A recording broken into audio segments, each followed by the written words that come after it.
الحمد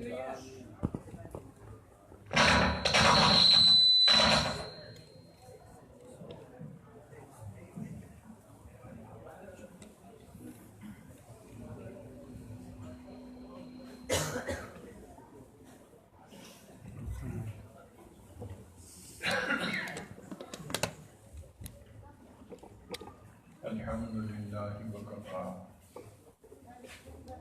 وسلام علی عبادہ الذین اصطفیٰ اما بعد اعوذ باللہ من الشیطان الرجیم بسم اللہ الرحمن الرحیم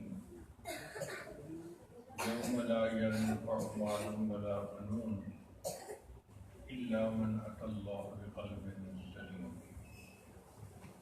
سبحان ربک رب العزت عما یصفون وسلام علی المرسلین والحمد للہ رب العالمین اللہم صل علی سیدنا محمد وعلی آل سیدنا محمد وبارک وسلم۔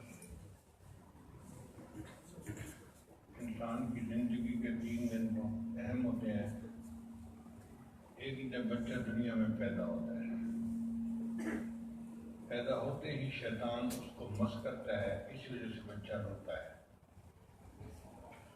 اللہ کرے کہ کوئی نیک آدمی پاس ہو جو ایک کان میں اذان دے، دوسرے میں اقامت سنائے اور تحریک بھی کرے۔ دوسرا، جب انسان دنیا سے جاتا ہے، موت کا دن وہ بڑا اہم ہوتا ہے۔ اللہ کرے کہ اس وقت بھی کوئی اللہ والا پاس ہو جو ہمیں کلمہ یاد دلائے اور آخری وقت میں اللہ کی طرف ہمارا رجوع کروا دے۔ تیسرا دن انسان کی زندگی کا وہ اہم جب سارے انسان اللہ رب العزت کے سامنے قیامت کے دن پیش ہوں گے، اس کو یوم التغابن کہا گیا ہے۔ تغابن کا مطلب ہوتا ہے فیصلہ۔ یوم یجمعکم لیوم الجمع ذالک یوم التغابن۔ اللہ فرماتے ہیں بندے تیرے لیے وہ فیصلے کا دن ہوگا، یا تو زندگی کی بازی جیت جائے گا یا زندگی کی بازی ہار جائے گا۔ ہار جیت کا دن ہوگا۔ جو آیت مبارکہ پڑھی گئی اس میں اللہ تعالیٰ اسی تیسرے دن کا تذکرہ کرتے ہیں کہ یوم لا ینفع مال ولا بنون۔ اس دن نہ مال کام آئے گا نہ بیٹے کام آئیں گے، الا من اتی اللہ بقلب سلیم۔ جو سنبھلا ہوا دل لایا وہ دل اسے کام آئے گا۔ یعنی قیامت کے دن انسان کو مال نہیں کام آئے گا، اولاد کام نہیں آئے گا، سنبھلا ہوا دل کام آئے گا۔ اس آیت سے پتہ چلتا ہے کہ اللہ تعالیٰ دلوں کے بیوپاری ہیں۔ بندے سے دل مانگتے ہیں، اے میرے بندے تو اپنا دل مجھے دے دے، میرے پاس آنا ہے تو اپنے دل کو صاف کر کے آنا۔ اب دیکھیے بندہ اٹھتا ہے نا نیند سے، فوراً منہ دھوتا ہے۔ پوچھے کیوں؟ جی اگر کسی سے ملیں گے تو لوگ کیا کہیں گے، یہ میرے منہ سے ملنے آ گیا ہمیں۔ ہر بندے نے چہرہ دیکھنا ہے تو چہرہ صاف ہونا چاہیے۔ تو جس چیز کو مخلوق نے دیکھنا ہے اس کے صاف کرنے کی ہمیں کتنی فکر ہوتی ہے، اور جس دل کو اللہ رب العزت نے قیامت کے دن دیکھنا ہے اس کی صفائی کا خیال نہیں ہوتا۔ ہمیں کون عقل مند کہے گا؟ جس عورت کو دیکھو اپنے گھر میں روزانہ 1-2 گھنٹے صفائی کے لیے صرف کرتی ہے، ویکیوم چلا رہی ہے، جھاڑو لگا رہی ہے، پوچھے لگا رہی ہے، چمکا رہی ہے ہر چیز کو، حتیٰ کہ فرنیچر بھی صاف، شیشہ بھی صاف، ہر چیز صاف۔ کوئی پوچھے کہ یہ روزانہ کی 2 گھنٹے کی مشقت کیوں اٹھاتی ہو؟ کہتی تھی اگر گھر گندا ہوگا تو میرا خامن مجھ سے ناراض ہو جائے گا۔ تو جب گھر گندا ہو تو خامن ناراض ہوتا ہے، اس لیے کہ وہ گھر کا مالک ہے۔ انسان کا دل گندا ہو تو اللہ تعالیٰ ناراض ہوتے ہیں، اس لیے کہ وہ دل کے مالک ہیں۔ وہ بھی بندے کو کہتے ہیں کہ اپنے دل کو صاف رکھو، یہ ہمارا دل اللہ کا گھر ہے۔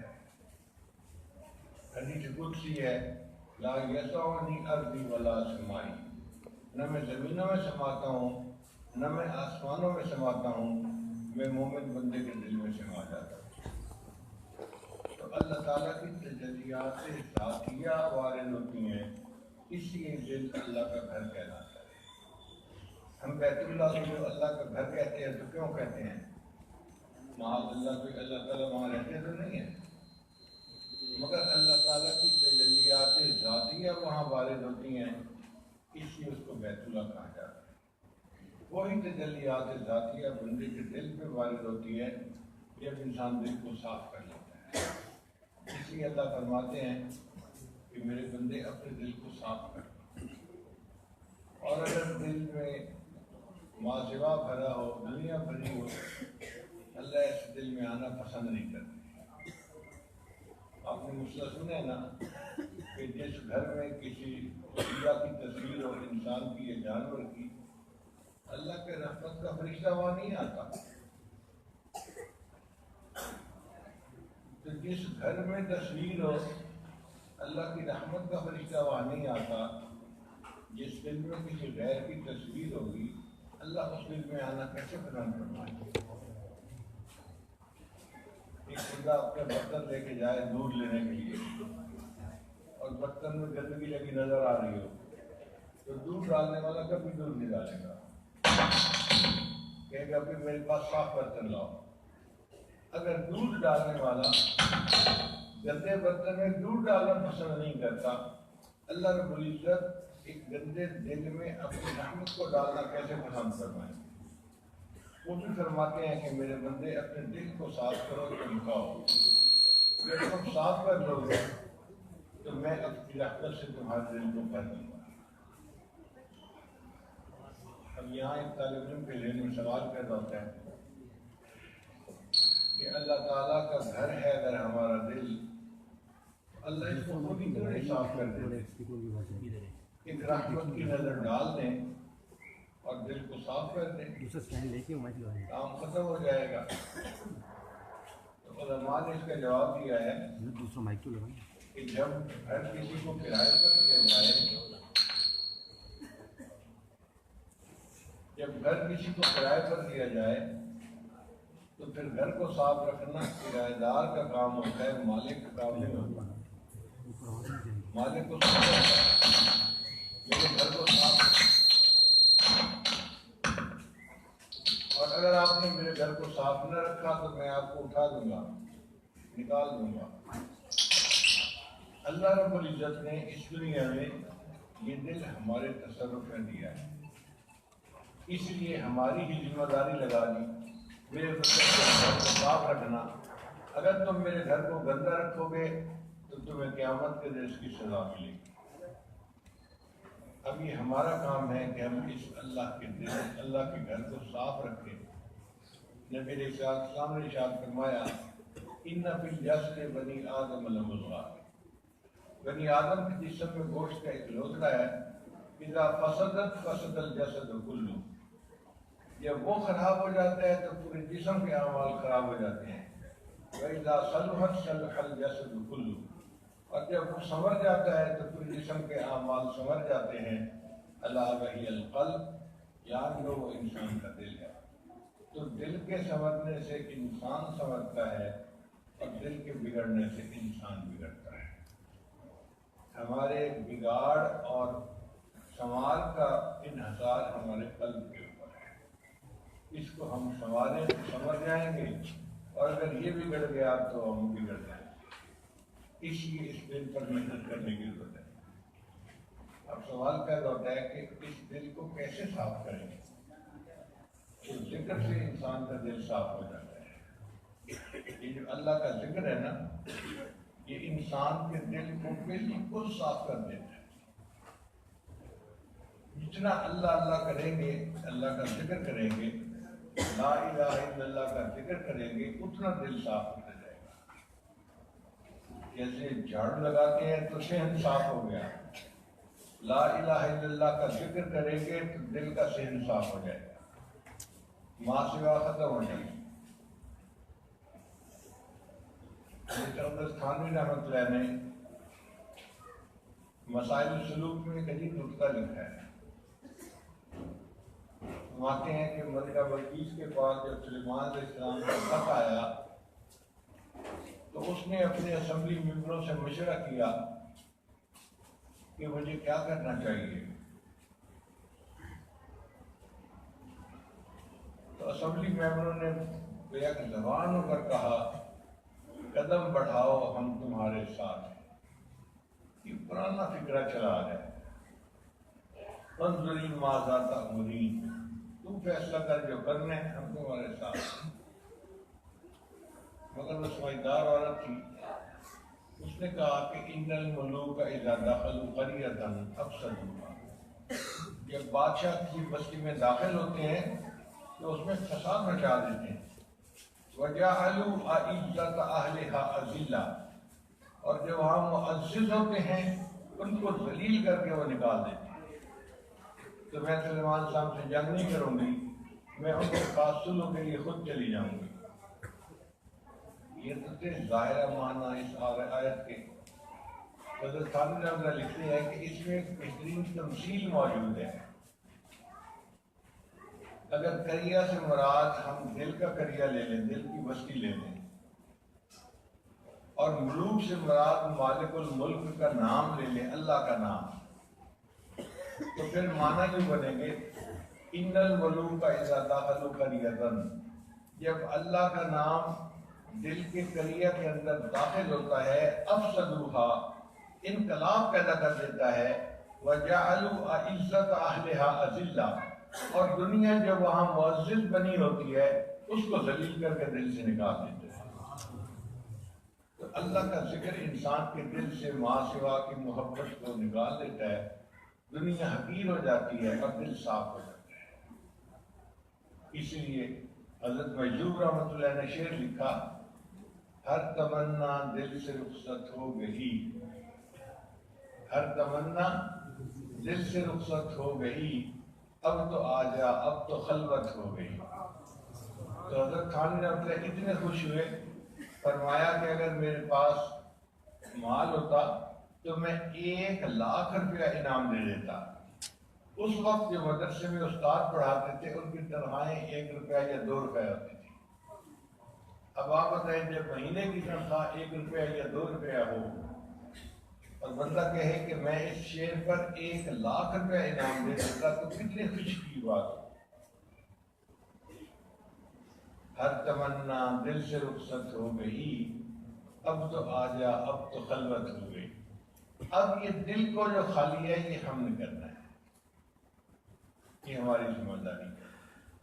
اور ہم اگر دیکھیں تو ہم نے تو اپنے دل کو ٹریش کین بنایا ہوا ہے۔ ایک ہوتا ہے نا گندگی کا ٹوکرا، جو فالتو چیز ہو، رٹی چیز ہو، اس میں پھینک دو، ڈسٹ بن میں ڈال دو۔ یہ ہم نے بھی دل کو ڈسٹ بن بنایا ہوا ہے۔ گھر سے نکلتے ہیں، ادھر نظر پڑی اس کی محبت دل میں آ گئی، ادھر نظر پڑی اس کی محبت دل میں، جہاں دیکھا وہی محبت دل میں۔ یہ دل ہے یا یہ ڈسٹ بن ہے؟ یہ کوئی ردی کا ٹوکرا تھوڑا ہے۔ ہر ایک کی محبت دل میں آتی جا رہی ہے۔ اس دل کو صاف کیجیے تاکہ ہمارا دل اللہ کی رحمت کے قابل بن جائے، ایک رحمت کی نظر ہمارے دل کو منور کر دے۔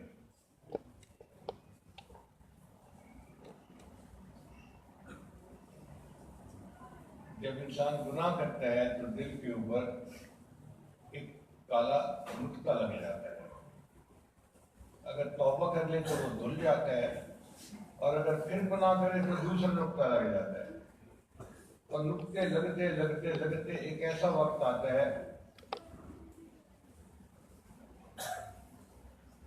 کہ دل بالکل سیاہ ہو جاتا ہے اور سخت ہو جاتا ہے۔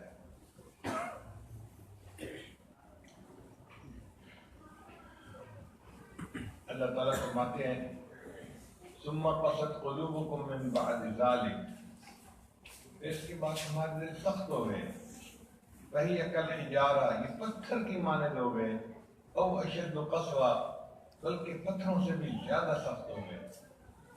اور پھر اللہ تعالیٰ نے اس کی دلیل بیان فرمائی، فَإِنَّ مِنَ الْحِجَارَةِ لَمَا يَتَفَجَّرُ مِنْهُ الْأَنْهَارُ، کہ پتھروں سے تو نہریں چشمے جاری ہو جاتے ہیں، وَإِنَّ مِنْهَا لَمَا يَشَّقَّقُ فَيَخْرُجُ مِنْهُ الْمَاءُ، پتھر پھٹتے ہیں ان میں سے پانی نکل آتا ہے، وَإِنَّ مِنْهَا لَمَا يَهْبِطُ مِنْ خَشْيَةِ اللَّهِ، اور پتھر کئی مرتبہ اللہ کے خوف سے کانپ اٹھتے ہیں۔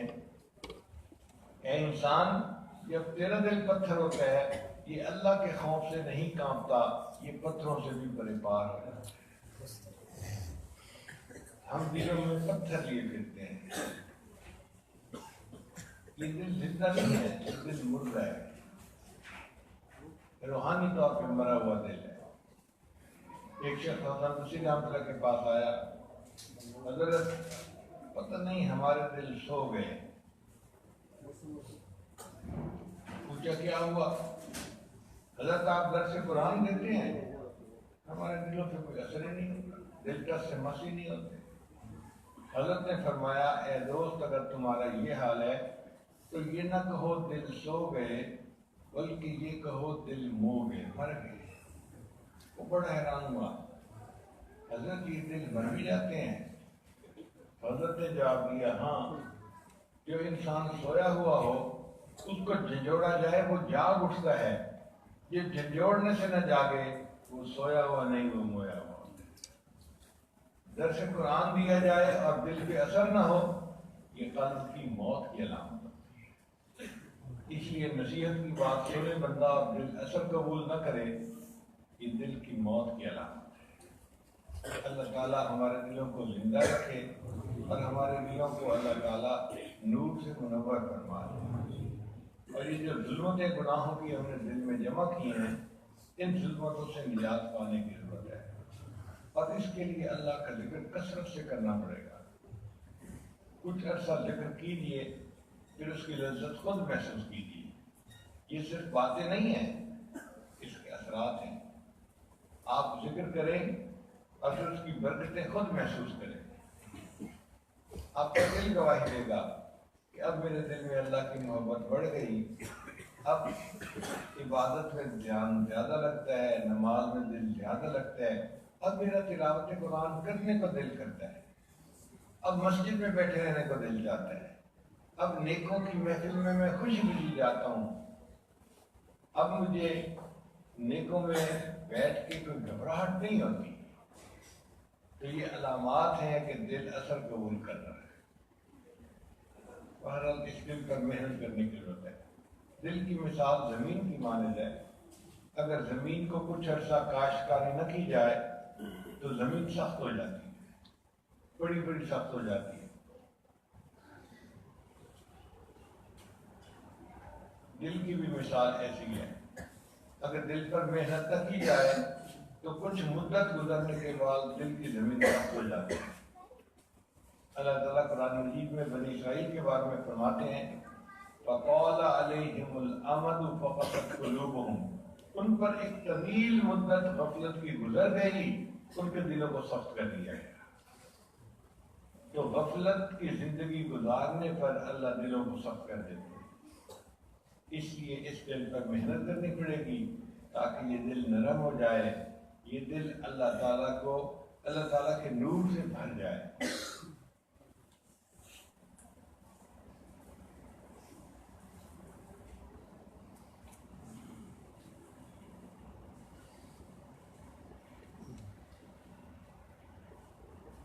طالب علم کے ذہن میں ایک سوال پیدا ہوتا ہے کہ اللہ تعالیٰ نے انسان کے دل کو اپنا گھر کہا، تو انسان کے بعد جب بھی پیسوں کی گنجائش ہو تو وہ سب سے پہلے اپنا گھر خریدتا ہے۔ اتنے نوکری پیشہ لوگ ہیں نا، ان کی سب سے بڑی خواہش ہوتی ہے کہ گھر اپنا ہونا چاہیے، یہ کرائے کے گھر سے جان چھوٹ ہے، اپنی چھت ہونی چاہیے۔ کمیٹیاں ڈالتے ہیں، پیسے جمع کرتے ہیں، میاں بیوی مل کے پیسے کرتے ہیں جمع، نوکریاں کر کے، اور ان کی خواہش ہوتی ہے کہ گھر اپنا ہونا چاہیے۔ سب سے بڑی تمنا گھر اپنا ہو، تو گھر کو خریدنے کی اتنی چاہت ہوتی ہے انسان کے اندر۔ اب اللہ تعالیٰ نے اگر بندے سے کچھ خریدنا تھا تو اللہ نے قرآن مجید میں فرمایا ان اللہ اشترى من المؤمنین انفسهم واموالهم بان لهم الجنہ، اللہ نے ایمان والوں سے ان کی جان کو اور مال کو جنت کے بدلے میں خرید لیا ہے۔ یہاں پر ایک مزے کا نکتہ ہے طلباء کے لیے کہ اللہ نے یہ نہیں کہا کہ میں نے مومن کی جان اور مال کے بدلے جنت کو بیچ دیا ہے، اس لیے کہ انسان اپنی چیز کو بیچتا ہے دو وجوہات سے، یا تو ضرورت مند ہوتا ہے تو چیز بیچ کے گزارا کرتا ہے، یا پھر زیادہ فائدے کی توقع ہوتی ہے تو اپنی چیز بیچ دیتا ہے۔ اور جی پلاٹ تو خریدا تھا 20 لاکھ کا، اب بک رہا ہے 2 کروڑ کا، تو چلو پلاٹ بیچ دیتے ہیں۔ اللہ تعالیٰ کی شان اتنی بڑی ہے کہ یہ دونوں چیزیں اس کی ذات میں ممکن نہیں، نہ اس کو کوئی احتیاج ہے، محتاجی ہے کہ وہ جنت کو بیچے، نہ اس کو کسی سے زیادہ مال پیسے کی توقع ہے کہ اللہ کے خزانے میں زیادہ مال آ جائے گا۔ اللہ کے خزانے پہلے ہی بے حد و حساب ہے، لہذا اللہ نے جنت کو بیچنے کا تذکرہ ہی نہیں کیا۔ اللہ نے بات کا انداز یوں فرمایا کہ میں نے جنت کے بدلے مومن سے اس کے جان اور مال کو خرید لیا ہے۔ اب باقی سمجھ آ گئی کہ اللہ نے کتنی بڑی بات کی ہے، مگر پھر ایک اور سوال ذہن میں پیدا ہوتا ہے، اگر اللہ نے مومن سے خریدنا ہی تھا تو پہلے دل خریدتے جو اللہ کا گھر ہے۔ ہر بندہ گھر پہلے خریدتا ہے، اور اللہ نے دل خریدنے کا تو تذکرہ ہی کہیں نہیں کیا، صرف جان اور مال کو خریدنے کا تذکرہ کیا۔ یہ کیا بات ہوئی؟ مفسرین نے اس کا بھی جواب دیا۔ وہ فرماتے ہیں کہ دیکھو، انسان کا دل اللہ نے اپنے لیے وقف کر رکھا ہے، اور جو وقف کی جائیداد ہوتی ہے نا، پھر اس کی بیع و شراء کی اجازت نہیں ہوتی، وہ وقف ہو چکی ہے۔ اللہ نے فرمایا میرے بندے تیرا دل تو میرے لیے وقف ہو چکا، اب اس کی بیع و شراء تو ہونی نہیں، اس کے بعد تیرے پاس مال اور جان باقی بچا، میں نے جنت کے بدلے اس کو بھی خرید لیا۔ تو یہ دل ہمارا نہیں ہے، یہ دل اللہ کا ہے، اللہ کا گھر ہے۔ بس ہم اس دل کو شیطان سے محفوظ کریں اور نیک اعمال سے اس دل کو منور کریں۔ اب شیطان سے ہم محفوظ کیسے کر سکتے ہیں؟ ذکر کے ذریعے سے۔ حدیث پاک میں آتا ہے کہ شیطان انسان کے دل کے قریب بیٹھا رہتا ہے اور انتظار کرتا رہتا ہے۔ اگر دل اللہ کی طرف متوجہ ہو تو شیطان پیچھے ہٹا رہتا ہے، اور جیسے ہی غافل ہوتا ہے تو شیطان اپنی سونڈ دل میں ڈال کر وساوس ڈالنا شروع کر دیتا ہے۔ تو ہمیں اپنے دل کو غفلت سے بچانا چاہیے تاکہ شیطان اس پہ وساوس ڈال ہی نہ سکے۔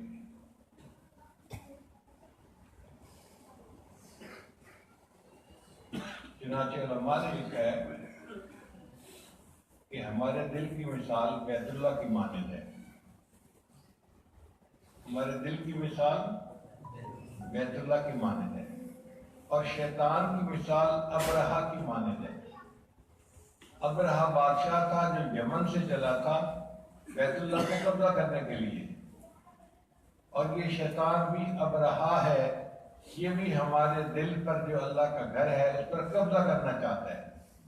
تو اللہ نے ابابیل کو کہا تھا کہ کنکریاں مار کے ان کو کھائے ہوئے بھوسے کی طرح بنا دو، تو ابابیل نے کنکریاں پھینکی اور ہاتھیوں کے لشکر کو کھائے ہوئے بھوسے کی طرح بنا دیا۔ اللہ تعالیٰ بھی یہی چاہتے ہیں، میرے بندے یہ ابرہہ میرے گھر پر قبضہ کرنا چاہتا ہے، اب تم بھی ابابیل کی طرح ذرا کنکریاں لگاؤ۔ اللہ ہمارے پاس تو کنکریاں ہیں نہیں، ہم کیسے کنکریاں لگائیں؟ اللہ فرماتے ہیں تم جب لا الہ الا اللہ کی ضرب لگاتے ہو نا، تو یہ شیطان کے اوپر اس طرح پڑتی ہے جس طرح گولی ہوتی ہے، اور وہ شیطان کھائے ہوئے بھوسے کی طرح بن جاتا ہے۔ اس لیے لا الہ الا اللہ کا ذکر کرنے والے حضرات شیطان کے وساوس سے محفوظ ہو جاتے ہیں، ان کے دل منور ہوتے ہیں اور دل اللہ کے ذکر سے بھر جاتے ہیں۔ تو ذکر کے دو بڑے فائدے ہیں، ایک تو ذکر انسان کے دل کو ماسوا سے پاک کر دیتا ہے، دو عالم سے کرتی ہے بے گانا دل کو، عجب چیز ہے لذت آشنائی۔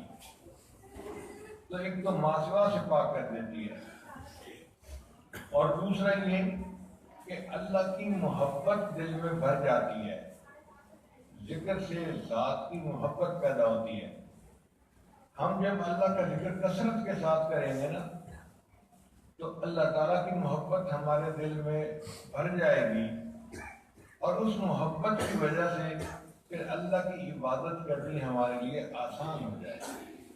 آپ دیکھیں، ایک ماں اپنے بیٹے کی 24 گھنٹے کی خادمہ ہے، نوکرانی ہے، اور کبھی شکوہ نہیں کرتی، میرا بیٹا بہت دودھ پیتا ہے، میرا بیٹا بہت روتا ہے، میرا بیٹا بہت کپڑے بدلتا ہے، بہت یہ کرتا ہے، وہ سارے کام کرتی ہے اور چپ رہتی ہے محبت کی وجہ سے۔ محبت کی وجہ سے 24 گھنٹے کی خدمت اس کو آسان نظر آتی ہے۔ اسی طرح جب انسان کے دل میں اللہ کی محبت آتی ہے تو پھر اس کو 24 گھنٹے عبادت کرنی آسان نظر آتی ہے۔ وہ شکوہ نہیں کرتا کہ 5 نمازیں تھکا دیتی ہیں، اس کو تو الٹا لطف اور مزہ آتا ہے کہ بار بار اللہ کے دربار میں حاضر ہو اور بار بار اللہ تعالیٰ کے سامنے سجدہ ریز ہو جائے۔ ہم نے دیکھا ہے بعض نوجوان ہاتھ میں فون رکھتے ہیں اور تھوڑی تھوڑی دیر بعد فون کو دیکھتے ہیں، کوئی میسج تو نہیں آیا، کوئی کال تو نہیں آئی۔ ان کا تعلق جہاں ہوتا ہے وہ اتنا مضبوط ہوتا ہے کہ دل چاہتا ہے کہ بار بار بات کرنے کو موقع ملے، بہانے بہانے سے بات کرتے ہیں۔ ایک صاحب مجھے اپنے گھر کھانے کے لیے لے گئے بیرون ملک میں، اور جیسے ہی گاڑی میں بیٹھے انہوں نے فون ملایا بیوی کو، بس ہم گاڑی میں بیٹھ گئے ہیں اور چل رہے ہیں، 15 منٹ میں پہنچ جائیں گے۔ کوئی چلے آپ نے اطلاع دے دی، کافی تھا۔ پھر 2-3 منٹ بعد اس نے پھر کال ملائی، اب ہم فلاں چوک پہ پہنچ گئے اور پہنچنے والے ہیں، بس میں آپ کو بتانا چاہتا تھا۔ چلو یہ بھی ٹھیک ہے۔ پھر اس نے 2-3 منٹ بعد پھر تیسری مرتبہ کال ملا، یعنی میں نے اندازہ لگایا کہ اس نے اس 15 منٹ کے سفر میں کم از کم 15 مرتبہ اپنی بیوی کو کال ملا کے بات کی۔ اصل میں تو وہ بیوی سے بات کرنا چاہتا تھا، بہانا چاہیے تھا، اور وہ بہانا مل گیا تھا۔ اب ہم فلاں جگہ پہنچے ہیں، اب فلاں جگہ پہنچے ہیں، اچھا اب میں نے گاڑی کو بریک لگا دی ہے اور ہم گاڑی شروع کر کے آ رہے ہیں۔ یہ 15ویں کال جو تھی اس نے اس کو یہ میسج دیا۔ تو میں نے دل میں سوچا کہ دیکھو، جہاں محبت ہوتی ہے انسان وہاں بات چیت کے بہانے ڈھونڈتا ہے۔ اسی طرح جس بندے کو اللہ سے محبت ہوتی ہے وہ نفلیں پڑھنے کے بہانے ڈھونڈتا ہے۔ اس کا دل چاہ رہا ہوتا ہے میں اللہ سے ہم کلامی کروں، میں اللہ کے سامنے پیش ہوں، تو اس لیے وہ نماز کو بہانہ بناتا ہے اپنے اللہ سے ملاقات کا۔ یہ نماز اللہ سے ملاقات ہے۔ حدیث مبارکہ میں آتا ہے کہ جب انسان نماز شروع کرتا ہے اللہ تعالیٰ اس کے سامنے اپنی تجلی فرماتے ہیں۔ کاش کہ ہماری آنکھیں ہوں تو ہم اس تجلی کو دیکھیں۔ آنکھ والا تیرے جوبن کا تماشا دیکھے، دیدہ ایک اور کو کیا آئے نظر کیا دیکھے۔ ہم اندھے لوگ ہیں، کیا دیکھتے ہیں، نماز میں کچھ محسوس ہی نہیں ہوتا۔ اس لیے اللہ تعالیٰ نے بنی قوم نوح علیہ السلام کی قوم کو اندھی قوم کہا ہے۔ انہم کانوا قوما عمین، وہ تو اندھی قوم تھی۔ اب اندھی قوم سے مراد یہ نہیں تھا کہ وہ ظاہری آنکھوں سے نابینا تھے، وہ دل کے نابینا تھے۔ 1000 سال نوح علیہ السلام نے ان کو دعوت دی اللہ کی طرف اور وہ ایمان نہیں لائے، یہ ان کے دل کا اندھا پن تھا۔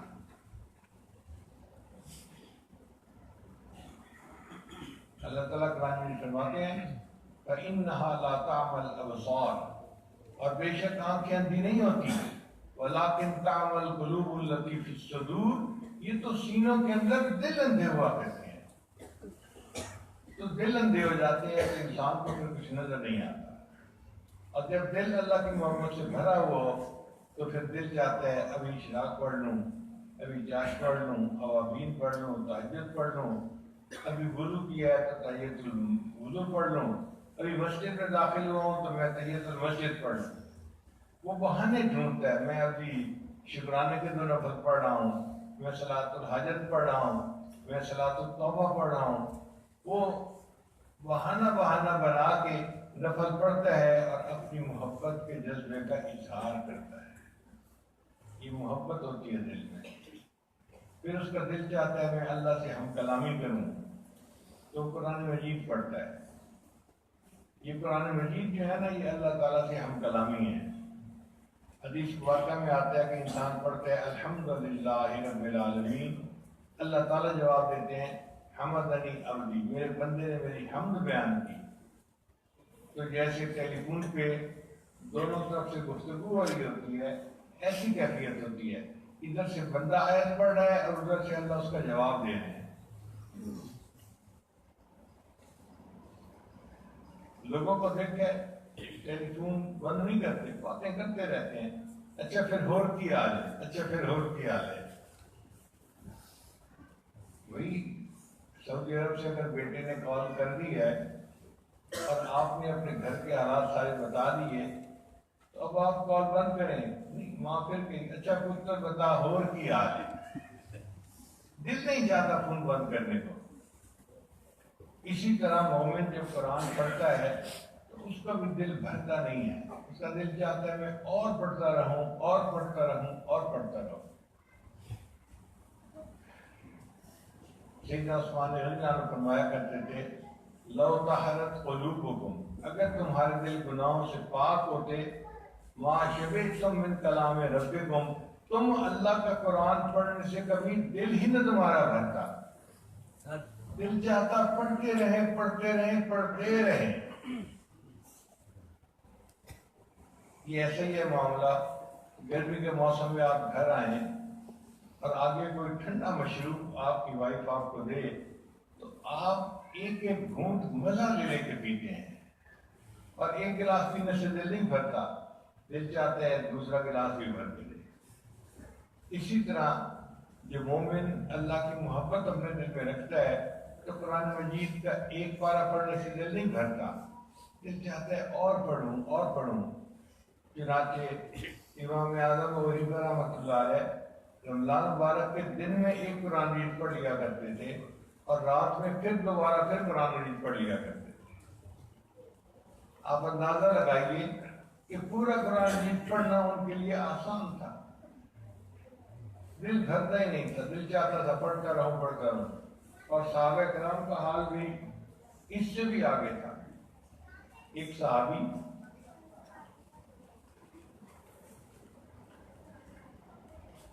ڈیوٹی دے رہے تھے پہرے کی، انہوں نے سوچا کہ میں کیوں بیٹھ کے اپنا وقت گزاروں، ٹائم ہے تو بہتر ہے کہ میں نفل کی نیت مار لیتا ہوں۔ چنانچہ ایک ٹیلا تھا، اس کی چوٹی پہ انہوں نے 2 رکعت کی نیت مانگ لی۔ پہرا دے رہے تھے رات کو کہ دشمن کہیں رات کو حملہ کر کے مسلمانوں کو نقصان نہ پہنچائے، شب خون نہ مار لے۔ اب اللہ کی شان دیکھیے کہ دشمن اپنے گروپ کو لے کے آ گیا۔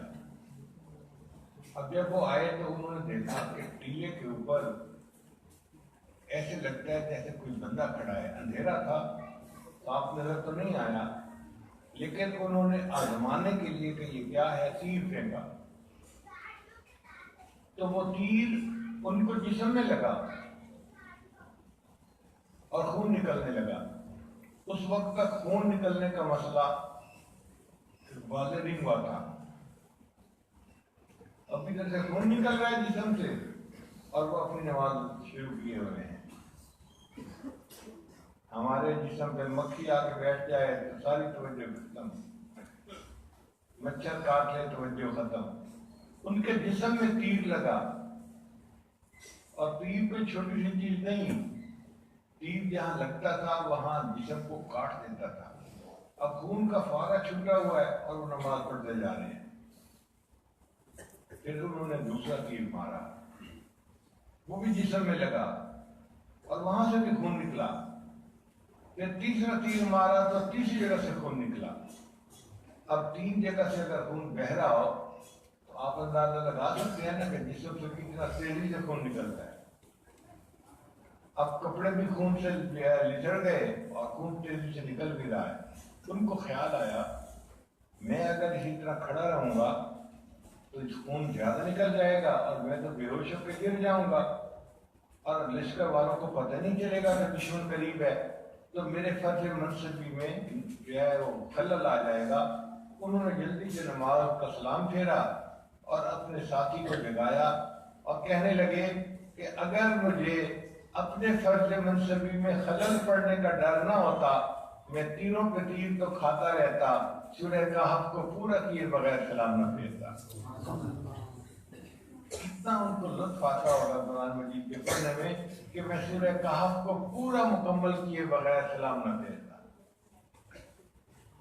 یہ محبت کی وجہ ہوتی ہے اور یہ محبت ذکر سے دل میں پیدا ہوتی ہے. ذکر سے ذات کی محبت پیدا ہوتی ہے دل میں. جتنا اللہ کا ذکر زیادہ کریں گے اتنا اللہ کی محبت بڑھتی جائے گی اور پھر یہ محبت انسان کو عبادت پر کھڑا کر دیتی ہے. آپ دیکھیں ایک ماں سارا دن کام کر کر کے تھکی ہوئی ہے، وہ اپنی بیٹی کو کہتی ہے کہ بیٹی آج تو میں کپڑے دھو دھو کے اتنا تھک گئی ہوں، بس میں نے عشاء کی نماز پڑھنی ہے اور پڑھتے ہی سو جانا ہے، مجھے ڈسٹرب کوئی نہ کرے. تو بیٹی کہتی ہے ٹھیک ہے امی آپ عشاء کی نماز پڑھتے ہی سو جائیں. ماں عشاء کی نماز پڑھتی ہے اور جیسے ہی عشاء کا سلام پھیرا تو اس کا سعودی عرب میں گیا ہوا بیٹا اچانک گھر آ جاتا ہے بغیر اطلاع کے، سرپرائز دیتا ہے. اب بیٹے کی آواز سن کے ماں اپنے بیٹے سے باتیں کرنے بیٹھ جاتی ہے. گھنٹہ بیٹی باتیں کر رہی ہے، فریش ہے. بیٹی پوچھتی ہے امی آپ تو کہہ رہی تھی میں تھک گئی ہوں، مجھے کوئی ڈسٹرب نہ کرے، میں نے فوراً سو جانا ہے. تو ماں کہے کہ بیٹا میں تھکی ہوئی تو تھی لیکن تیرے بھائی کی آواز سن کے میری ساری تھکان ختم ہو گئی. جس طرح محبت کی وجہ سے بیٹے کی آواز سنتے ہی ماں کی تھکن ختم ہو جاتی ہے، اسی طرح مومن بھی اپنی سارے دن کی جو ہے وہ محنت سے تھکا ہوا ہوتا ہے اور وہ تھکے ہوئے اونٹ کی طرح چل کے بستر کی طرف جاتا ہے، لیکن جب مصلے پہ قدم رکھتا ہے تو ساری اس کی نیند ختم ہو جاتی ہے اور وہ فریش ہو کے اللہ کی عبادت پہ لگ جاتا ہے اور پوری رات قیام میں ہی لگا دیتا ہے.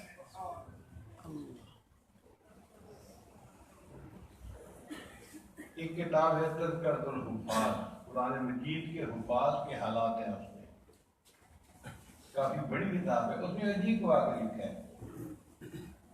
ایک نوجوان تھا، اس کی شادی ہوئی.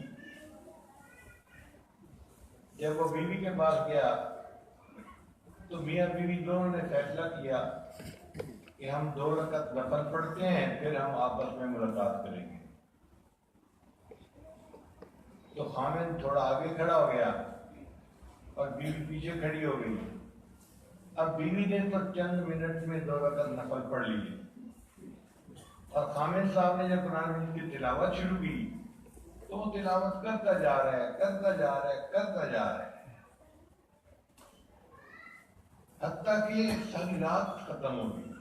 صبح سحری کا وقت شروع ہو گیا، فجر کا وقت ہونے لگ گیا. جب فجر کے وقت اس نے سلام پھیرا نا تو تب اس کو فیل ہوا کہ بیوی پیچھے بیٹھی ہے اور یہ میری شادی کی رات ہے. وہ خیال ہی دل سے نکل گیا تھا. اس نے سوری کیا کہ سوری مجھے خیال دل سے نکل گیا تھا تو مجھے یاد نہیں رہا، اچھا دن میں ملاقات کر لیں گے. اب یہ کہہ کے وہ فجر کی نماز پڑھنے کے لیے گیا. فجر کی نماز کے بعد دوستوں سے ملاقات ہوئی تو دوستوں نے پوچھا بھائی آج تو پہلی رات تھی، سناؤ تم نے بیوی کو کیسے پایا؟ اور بیوی سے تو اس کی نہ بات نہ چیت نہ سلام نہ کلام ہوا نہیں تھا کچھ، اور جھوٹ بولتے نہیں تھے لوگ، تو یہ خاموش ہے. تو دوستوں نے کہا کہ تو کیسا خامند ہے کہ تیری پہلی رات تھی اور تو ہمیں کوئی اشارہ ہی نہیں کر رہا کہ تو نے بیوی کو کیسے پایا؟ تو پھر اس نے کہا کہ نہیں میری تو بیوی سے ملاقات نہیں ہوئی۔ تو دوستوں نے اور زیادہ مذاق کیا کہ لگتا ہے کہ تیرے اندر تو مردانگی نہیں ہے کہ تیری پاس تیری بیوی ساری رات رہی اور تو نے اس کو ہاتھ تک نہ لگایا۔ اس وقت اس نے بتایا کہ اللہ کی قسم میں نے تو 2 رکعت کی نیت باندھی تھی، میرے دل سے ہی بیوی کا خیال نکل گیا اور میں نے پوری رات قرآن پاک کی تلاوت میں گزار دی۔ جب اللہ کی محبت دل میں ہوتی ہے تو پھر انسان کو نماز میں ایسا لطف اور مزہ آتا ہے، تلاوت میں ایسا مزہ آتا ہے۔ پھر انسان گرمی کے موسم میں روزے رکھتا ہے اللہ کو راضی کرنے کے لیے۔ اس لیے ذکر کے ذریعے سے اس محبت کا دل میں پیدا کرنا یہ ضروری ہے۔ اللہ تعالیٰ ہمیں اپنی محبت کی نعمت عطا فرما دے۔ نبی علیہ السلام نے دعا مانگی، اللہم انی اسألک حبک، اے اللہ میں آپ سے آپ کی محبت کا سوال کرتا ہوں، وحب من یحبک، اور اے اللہ جو آپ سے محبت کرنے والے لوگ ہیں میں ان کی بھی محبت کا سوال کرتا ہوں، وحب عمل یبلغنا الی حبک، اور اے اللہ جو اعمال میرے دل میں تیری محبت بڑھاتے ہیں میں ان کا بھی سوال کرتا ہوں۔ تو ہم بھی اللہ سے اللہ کی محبت مانگیں، پھر دیکھیں اللہ تعالیٰ کیسے دلوں کو محبت سے کر دیں گے۔ آج دنیا میں اللہ سے اچھی گاڑی مانگنے والے بڑے، اچھی نوکری مانگنے والے بڑے، اچھا مکان مانگنے والے بڑے، خوبصورت بیوی مانگنے والے بڑے، اللہ سے اولاد مانگنے والے بڑے ہیں، لیکن اللہ سے اللہ کو مانگنے والے آج کے دور میں بہت تھوڑے ہیں۔ آپ نے کبھی دیکھا کوئی نوجوان اللہ کی یاد میں رات کو رو رہا ہو اور یہ دعائیں کر رہا ہو، اے اللہ میں آپ سے آپ ہی کا سوال کرتا ہوں، آپ کی محبت چاہتا ہوں۔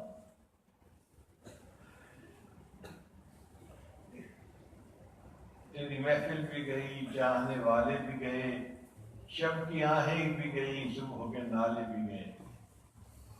آج وہ نوجوان نظر نہیں آتے جو گھر پہ اٹھ کر اللہ کے سامنے روتے تھے اور اللہ سے اللہ کی محبت مانگتے تھے۔ ان کے سینوں میں اللہ کی محبت کی آگ جلی ہوتی تھی جو ان کو تڑپا کے رکھ دیتی تھی۔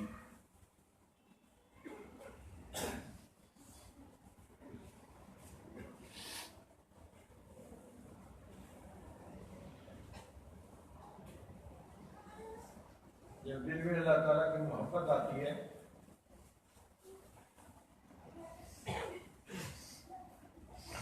تو اللہ تعالیٰ بندے کو آزماتے بھی ہیں۔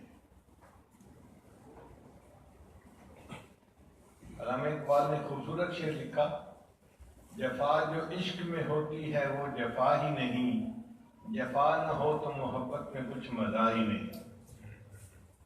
تو محبت کے راستے میں اللہ آزماتے بھی ہیں بندے کو، چنانچہ محبت والوں پہ اللہ کی طرف سے آزمائشیں آتی ہیں، مگر ان آزمائشوں میں وہ تنگ نہیں ہوتے، وہ پریشان نہیں ہوتے، بلکہ اللہ کی محبت اور ان کے دل میں بڑھتی ہے اور وہ اللہ کے سامنے اور زیادہ جھکتے ہیں اور اس محبت کے اوپر وہ ثابت قدم رہتے ہیں۔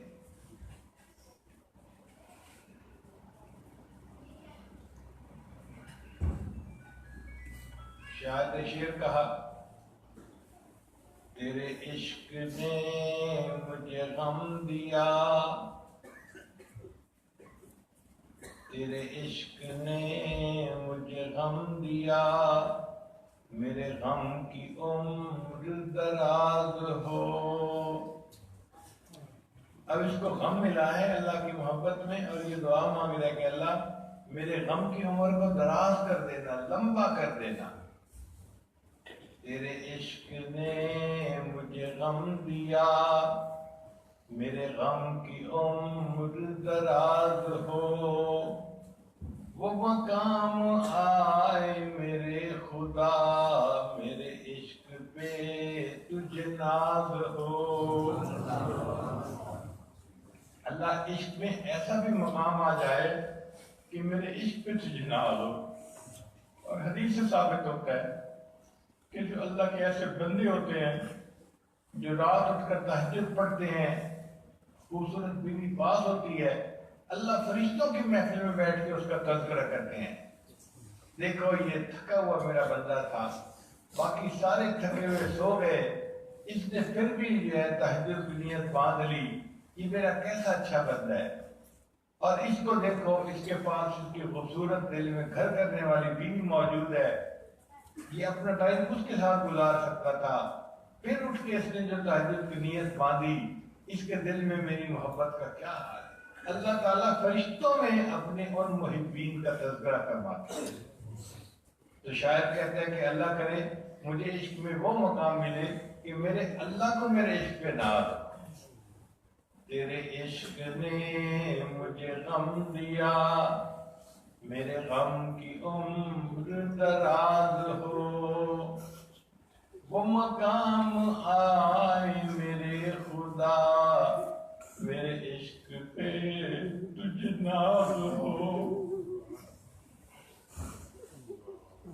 بندی کی محبت پہ اللہ ناز کر رہے ہو، اس کے دل میں میری کتنی محبت ہے، یہ کتنا میرا چاہنے والا ہے، یہ کتنا مجھ پہ فدا ہونے والا میرا بندہ ہے۔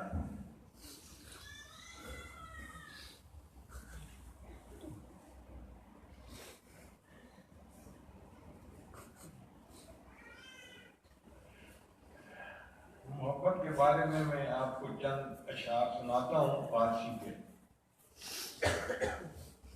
جان دے تن بردی و در جانی ہنوز، اے محبوب آپ نے میرے تن سے جان تو نکال دی اور خود آپ میری جان بن گئے۔ جان دے تن بردی و در جانی ہنوز، درد دادی و درمانی ہنوز، اے محبوب آپ نے مجھے درد تو عطا کر دیا اور اس کی درد کی دوا بھی تو میری آپ ہی ہیں۔ آشکارا سینہ بے شگافتی، اے محبوب آپ کی پلکوں کے تیر نے میرے سینے کو تو چیر کے رکھ دیا۔ وَأَنْدَرِي وِيرَانَ سُلْطَانِي ہنوز،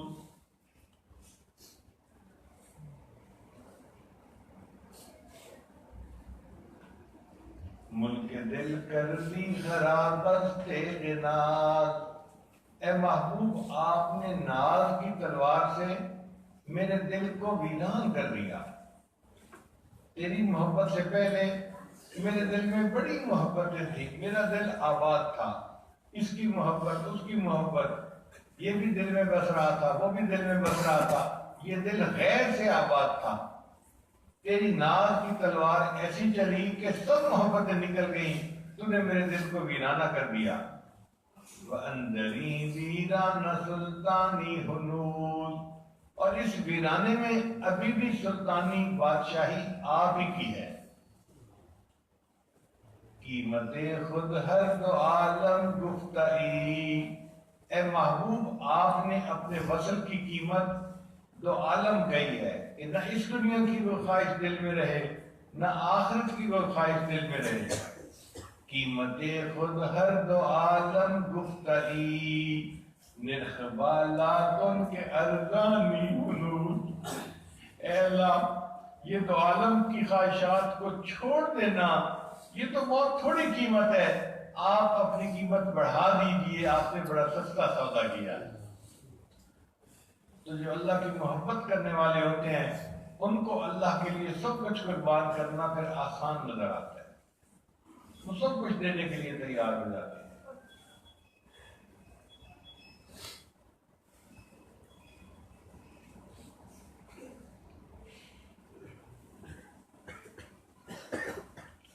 میرے دل کا کلام ہے عجیب، بے خود کیے دیتے ہیں انداز حجابانہ، بے خود کیے دیتے ہیں انداز حجابانہ، آ دل میں تجھے رکھ لوں اے جلوے جانانا، اے محبوب کے جلوے آ تجھے میں اپنے دل کے اندر رکھ لیتا ہوں۔ بے خود کیے دیتے ہیں انداز حجابانہ، آ دل میں تجھے رکھ لوں اے جلوے جانانا، کیوں آنکھ ملائی تھی، کیوں آگ لگائی تھی۔ یہ عجیب شعر تھا ہے شاید، اس لیے کہ جو محبت کا تعلق ہے نا، اس میں دستور یہ ہے کہ پہلے اللہ آنکھ ملاتے ہیں، تب بندے کے دل میں اللہ کی محبت آتی ہے۔ یحبہم ویحبونہ، قرآن مجید کی آیت اس کے اوپر جو ہے تصدیق کر رہی ہے۔ اللہ فرماتے ہیں پہلے اللہ نے ان سے محبت کی، پھر انہوں نے اللہ سے محبت کی۔ تو جو اللہ سے محبت کرتے ہیں پہل وہ نہیں کرتے، پہل اللہ کی طرف سے ہوتی ہے۔ یحبہم کا لفظ پہلے ہے۔ اب اس محبت کو اللہ نے دل میں جو پیدا کیا تو پہل کس نے کی؟ اللہ نے کی۔ تو شاعر کہتا ہے کیوں آنکھ ملائی تھی، کیوں آگ لگائی تھی، اب رخ کو چھپا بیٹھے کر کے مجھے دیوانہ۔ اب جب میرے دل میں خوب آگ بھڑک گئی ہے تو اب آپ محبوب، آپ نے رخ کو چھپا لیا اور پردے میں ہو کے بیٹھ گئے۔ جب انسان کے اوپر قبض کی کیفیت طاری ہو نا، اس وقت میں اللہ تعالیٰ کو یہ سنانے کا بڑا مزہ آتا ہے۔ کیوں آنکھ ملائی تھی، کیوں آگ لگائی تھی، اب رخ کو چھپا بیٹھے کر کے مجھے دیوانہ۔ کیا لطف و معاشر میں شکوے کیے جاؤں، کیا لطف و معاشر میں شکوے کیے جاؤں، وہ ہنس کے کہیں جائیں دیوانہ ہے دیوانہ۔ ایسی محبت ہو کہ میں قیامت کے دن اللہ آپ کے سامنے شکوے کرتا رہوں اور آپ ہنس کے کہیں کہ یہ تو دیوانہ ہے دیوانہ۔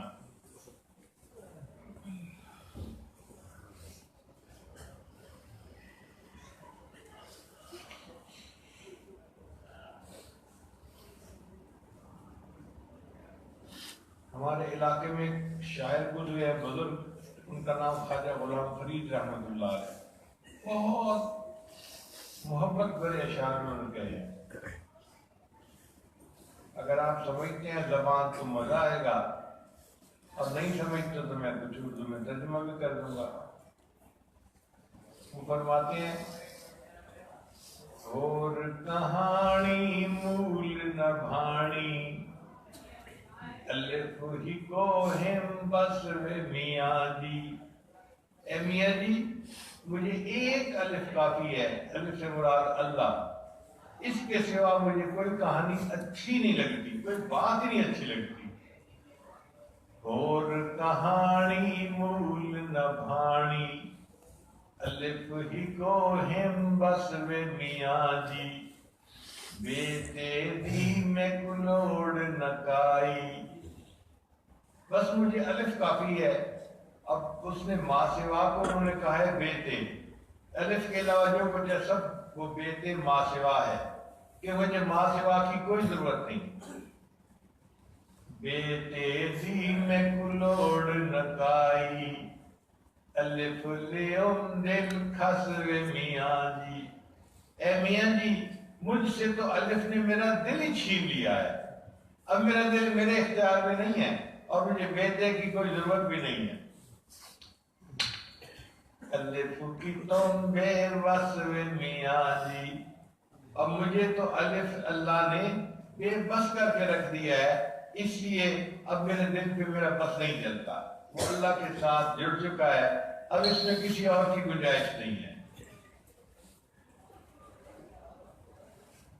عشقوں مول فرید نہ پھر سوں، اے غلام فرید میں اللہ کے عشق سے کبھی پیچھے نہیں ہٹوں گا۔ عشقوں مول فرید نہ پھر سوں، روز نوی ہم جسو میاں جی۔ اے میاں جی مجھے اس اللہ کے ذکر میں روز ایک نیا مزہ آتا ہے، نیا لطف آتا ہے، میں کبھی اللہ کے ذکر کو نہیں چھوڑوں گا۔ جن کے دل میں اللہ کی محبت ہوتی ہے ان کی کیفیت پھر ایسی بنی ہوتی ہے۔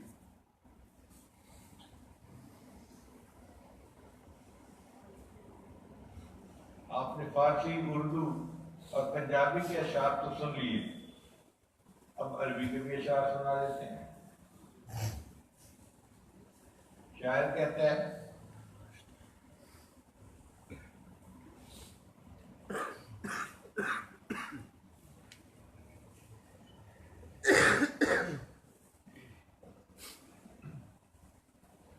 واللہ ما طلعت شمس ولا غربت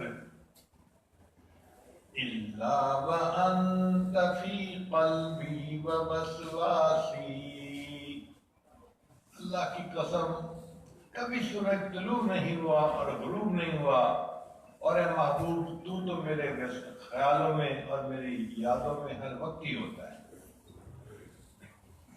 واللہ ما طلعت شمس ولا غربت الا وانت فی قلبی ووسواسی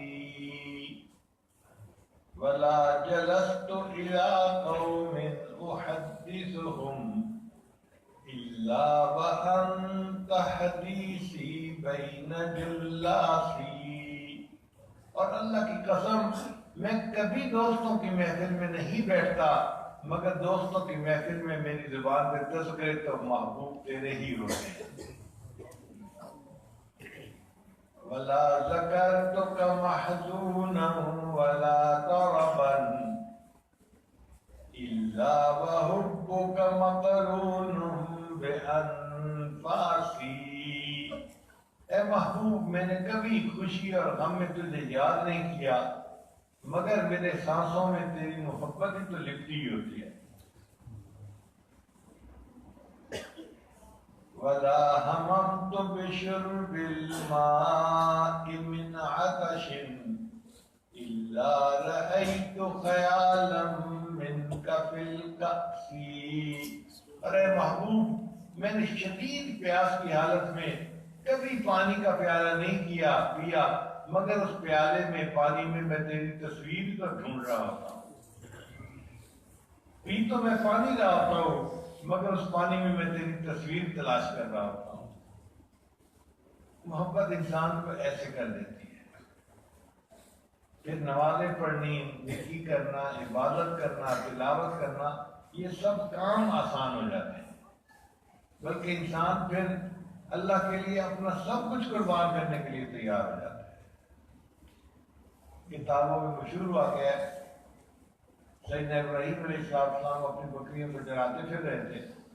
ایک بندہ قریب سے گزرا اور گزرتے ہوئے اس نے پڑھا سبحان ذی الملک والملکوت سبحان ذی العزت والعظمت والہیبت والقدرت والکبریاء والجبروت.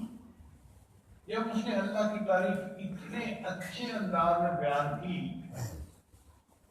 تو ابراہیم علیہ السلام کا دل تڑپ گیا. آپ رک گئے، اس بندے کو کہا اے بھائی ایک مرتبہ یہ الفاظ پھر کہہ دینا. اس نے کہا کہ اس کے بدلے مجھے کیا دیں گے؟ بھائی آدھا ریوڑ جو ہے نا بکریوں کا وہ میں تمہیں دے دوں گا، تو مجھے یہ الفاظ پھر سنا دو. اس نے پھر سنا دیے. اب جب اللہ کی تعریف دوبارہ پھر سنی اس انداز میں تو دل اور تڑپ گیا. دل نے کہا ہوتی رہے ثنا تیرے حسن و جمال کی. اے اللہ یہ آپ حسن و جمال کے تذکرے کرتا رہے اور آپ کا خلیل آپ کے یہ تذکرے سنتا رہے. اے بھائی ایک مرتبہ پھر کہہ دو.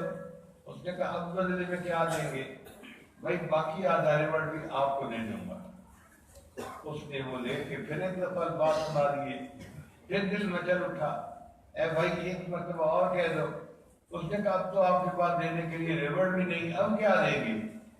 بھائی آپ کو ریوڑ چرانے کے لیے کسی بندے کی ضرورت ہوگی، میں ساری زندگی تمہارے ریوڑ کو چرایا کروں گا. تم ایک مرتبہ یہ الفاظ اور کہہ دو.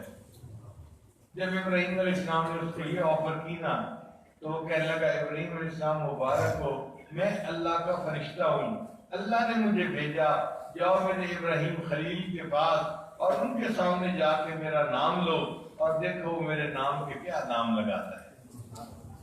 یہ ہوتی ہے محبت کہ اللہ کا نام سن کے تڑپ گئے اور اپنے آپ کو بھی قربان کرنے کے لیے بیچنے کے لیے آمادہ ہو گئے۔ اس محبت کا مزہ ہی کچھ اور ہے۔ اس لیے وہ لوگ بڑے خوش نصیب ہیں جو اللہ کی محبت میں زندگی گزارتے ہیں۔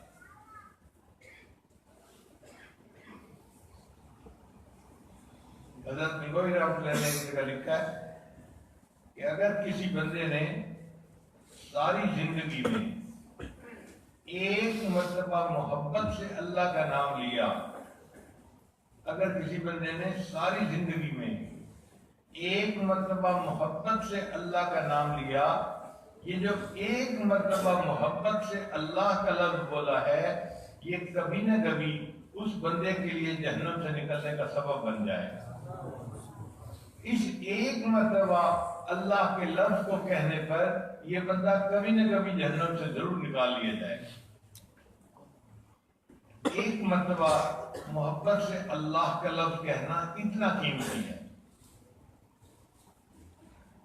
تو آج آپ بھی ایک مرتبہ دل کی گہرائیوں سے محبت کے ساتھ اللہ کا نام کہہ دیجیے۔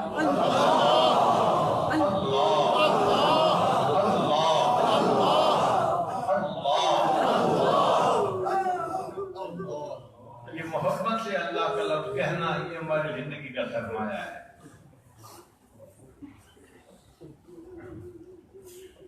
امام غزالی رحمۃ اللہ اپنی کتاب میں لکھتے ہیں کہ قیامت کے دن ساری مخلوق اللہ کے سامنے کھڑی ہوگی۔ اللہ ایک فرشتے کو کہیں گے کہ ان بندوں میں سے جو مجھ سے محبت کرنے والے ہیں انہیں کہو کہ وہ عرش کے قریب ہو جائیں۔ تو فرشتہ اعلان کرے گا کہ اللہ سے محبت کرنے والے عرش کے قریب ہو جائیں۔ تو باقی لوگ ان کو جگہ دیں گے اور اللہ سے محبت کرنے والے عرش کے قریب ہو جائیں گے۔ پھر فرشتہ ان سے پوچھے گا کہ تم کیسے دعویٰ کرتے ہو کہ تم اللہ سے محبت کرنے والے؟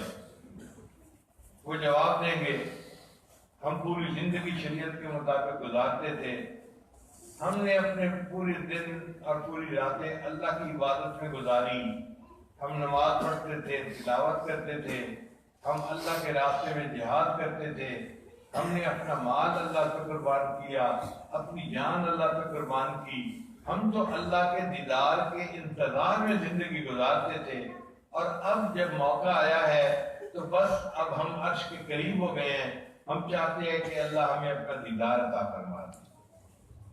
تو فرشتہ اللہ سے پوچھے گا یا اللہ یہ سارے بندے کہتے ہیں ہم تو تہجد پڑھتے تھے، راتوں کو جاگتے تھے، مصلی پہ بیٹھے رہتے تھے، تسبیح پڑھتے تھے، مراقبے کرتے تھے، اپنا مال اللہ کے راستے میں خرچ کرتے تھے، اپنا وقت اللہ کے راستے میں خرچ کرتے تھے، اللہ والوں کی صحبت میں بیٹھتے تھے، ہم اللہ سے محبت کرتے تھے اور اللہ کی دیدار کی تڑپ میں زندگی گزارتے تھے۔ تو اب ہم عرش کے قریب ہو گئے ہیں، ہم چاہتے ہیں کہ اللہ ہمیں اپنا دیدار عطا فرمائے۔ امام غزالی فرماتے ہیں یہ باتیں سن کے اللہ فرمائیں گے یہ لوگ بالکل ٹھیک کہتے ہیں، یہ میری یاد میں زندگی گزارنے والے، میری محبت میں زندگی گزارنے والے لوگ ہیں، اب ان کا حساب لیتے ہوئے مجھے شرم آتی ہے، کہہ دو اس کو کہ یہ بلا حساب جنت میں داخل ہے۔ تو امام غزالی رحمۃ اللہ لکھتے ہیں کہ اللہ سے محبت کرنے والوں کا اللہ تعالیٰ قیامت میں حساب نہیں لیں گے۔ اللہ سے محبت کرنے والوں کا اللہ قیامت میں حساب نہیں لیں گے، بلا حساب جنت عطا فرمائے۔ چنانچہ ہمارے علاقے میں ایک اور بزرگ گزرے ہیں، ان کا نام ہے بلے شاہ۔ انہوں نے پنجابی زبان میں بڑا اچھا کلام کہا ہے۔ وہ فرماتے ہیں پورے کاغذ کتاب نہ ہوں دے، اگر سفید کاغذوں کو میں کتاب کی جلد بنا کے جلد بنا دوں تو اس کو کتاب تو کوئی نہ کہے گا، اس پر تو کچھ بھی نہیں لکھا ہوا، تو صاف کاغذ ہے سارے۔ تو فرماتے ہیں پورے کاغذ کتاب نہ ہوں دے کہ سارے پھول گلاب نہ ہوں دے۔ اور بلے شاہ ہر پھول گلاب کا پھول نہیں ہوتا، گلاب کا پھول تو کوئی کوئی ہوتا ہے، باقی اور طرح کے پھول ہوتے ہیں۔ پورے کاغذ کتاب نہ ہوں دے تے سارے پھول گلاب نہ ہوں دے تے جے کر یاری لائیے بلیا کہ یارہ نال حساب نہ ہوں گے. اور اے بندے شاہ اگر کسی سے یاری لگائے نا تو جس سے یاری لگی ہوئی ہو اس سے حساب کرنے کو دل نہیں چاہتا. اور واقعی بات ایسی ہے یہ بندہ اللہ سے یاری لگائے گا قیامت کے دن اللہ اسے حساب نہیں کریں گے اور اس کو بلا حساب جنت عطا فرمائیں گے. اللہ تعالیٰ ہمیں بھی اپنے ان بندوں میں شامل فرمائے اور ہمارے دلوں کو اپنی محبت سے لبریز فرمائے. الحمدللہ کہ یہاں آ کر بہت دل خوش ہوا ہے. اللہ تعالیٰ نے ایک جگہ بنا دی ہے جہاں پہ لوگ آ کر اللہ کے عشق کی پڑیاں لے کے جا سکتے ہیں, اللہ کی محبت کا رنگ چڑھا کے جا سکتے ہیں. مجھے تو اندازہ نہیں تھا, میں تو بہت سالوں کے بعد آیا ہوں, شاید 10-15 سال کے بعد. تو اس ذہن سے آیا تھا کہ میں جاؤں گا, میں اگر ذکر ہوگی تو 10-15 بندے جمع ہوں گے تو ہم دعا کر کے آ جائیں گے. مگر یہاں الحمدللہ اللہ سے محبت کرنے والے نوجوانوں کو, بوڑھوں کو دیکھ کے بہت خوشی ہو رہی ہے کہ واقعی یہ عشق کی دکان بن گئی ہے. اللہ تعالیٰ حضرت حافظ صاحب کے اس فیض کو قیامت تک کے لیے جاری ساری فرما دے اور ان کی نسلوں کو اللہ دین کے لیے قبول فرمائے. اور جو آنے والے ہیں اللہ تعالیٰ ان سب کو اپنی محبت کا جام پلائیں اور ان کو اپنی محبت میں زندگی گزارنے والا بنا دے. وآخر دعوانا ان الحمد للہ رب العالمین.